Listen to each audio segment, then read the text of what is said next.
নমস্কার। আজকে আমরা শুনব শ্রী শ্রী সারদা মায়ের অমৃত কথা। 1918 খ্রিস্টাব্দে গোলাপ মায়ের কঠিন অসুখ হয়। ঠাকুরের কাছে শ্রীমা গোলাপ মায়ের জন্য প্রার্থনা করছেন। মা বলছেন, ঠাকুর, গোলাপকে সারিয়ে দাও। গোলাপ যোগেন যদি না থাকে তাহলে আমার আর এখানে থাকা চলবে না।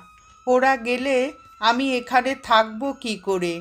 তারপর বললেন, যোগেন ও গোলাপ আমার জীবনের সব অবস্থাই জানে। আহা, গোলাপের কোনো বিকার নেই, অভিমান বলে কিচ্ছু জানে না। আবার দেখো, যোগেনটিও তেমনি।